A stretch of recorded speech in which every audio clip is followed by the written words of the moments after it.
সালামু আলাইকুম। গেল 5ই ফেব্রুয়ারির পরে হঠাৎ করেই আওয়ামী লীগের রাজনীতি নিষিদ্ধ প্লাস আপনার শেখ হাসিনা সহ আওয়ামী লীগের যারা ঊর্ধ্বতন নেতারা আছেন, যারা এই জুলাই আগস্টে পেছন থেকে প্রকাশ্যে তাদের টিম দিয়া যে গণহত্যা হয়েছে বা যে হত্যাকাণ্ডগুলো হয়েছে সেগুলোতে জড়িত ছিলেন, তাদের বিচারের দাবিতে মোটামুটি আমরা সবাইকে একাট্টা হতে দেখছি। সর্বশেষ আমাদের প্রধান উপদেষ্টা ডক্টর মোহাম্মদ ইউনূস তিনি দুবাই সফরে গিয়ে ইন্টারন্যাশনাল মিডিয়াতে যে বক্তব্য দিয়েছেন, এখান থেকে তো স্পষ্ট যে সামনের দিকে আওয়ামী লীগের রাজনীতি অনেকটা কঠিন হবে, প্লাস শেখ হাসিনার বিচারের জন্য ইন্টারন্যাশনাল লেভেলে যতটুকু কানেক্টিভিটি ডক্টর ইউনূসের আছে সবটাই তিনি ব্যবহার করবেন। কেননা শেখ হাসিনার বিচার হওয়া খুবই জরুরি। কাদের জন্য? প্রথমত ডক্টর ইউনূসের জন্য, কারণ শেখ হাসিনা কখনো ফিরে আসলে সবার আগে যিনি ভুক্তভোগী হবেন এটা হচ্ছে ডক্টর ইউনূস। এরপরে আমাদের সমন্বয়করা, এদের কাউকে কিন্তু আওয়ামী লীগ ছাড় দিবে না, আর এই জিনিসটা বোঝে। এখন দেশের জনগণ, এই জনগণ কখনোই এক পক্ষের হয় না। এই জনগণ আওয়ামী লীগের, এই জনগণ বিএনপির, প্রত্যেকটা রাজনৈতিক দলের টোটাল জনগণ বলতে আমরা কখনোই কোনো বিষয় ঐকমত্য নাই। আমাদের মধ্যে ফাটল আছে, যা যে দলের সাপোর্টার আমরা ওই দলকে আমরা ওই দলের জনগণ হিসেবেই বাংলাদেশে আমাদের আসলে অবস্থা।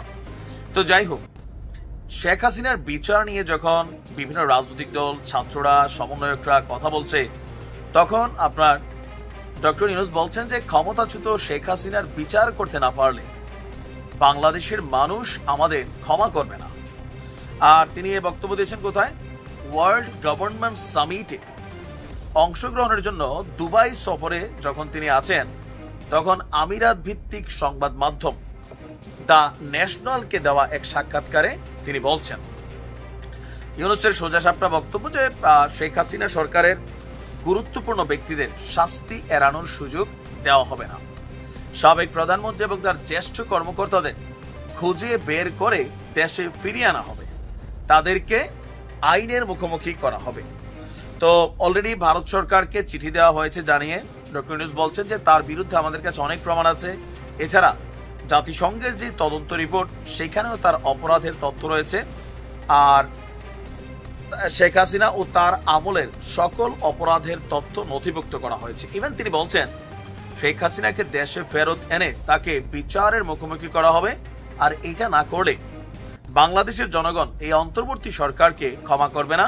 ইতিমধ্যেই আমরা আইনি প্রক্রিয়া শুরু করেছি, এটি অব্যাহত থাকবে, তাকে আমরা আইনের আওতায় আনবো, আর এটা হতেই হবে।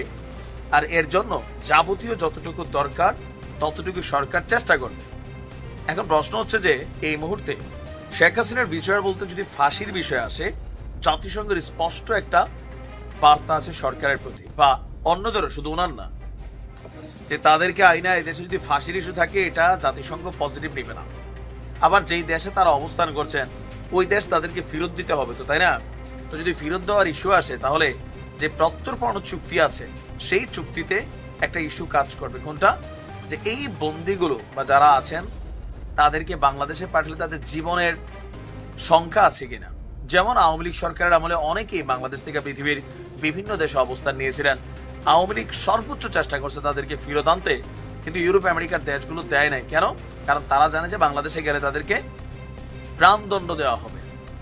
বাট শেখ হাসিনার বিচারের জন্য সবচেয়ে বেশি এই মুহূর্তে যাদের হেডেক, প্রথমত ডক্টর ইউনূস সাহেব, সমন্বয়করা, এবং কি জুলাই আগস্ট অভ্যুত্থানে নেতৃত্ব দেওয়া বা অংশগ্রহণ করা নিহত আহত প্রত্যেকেই।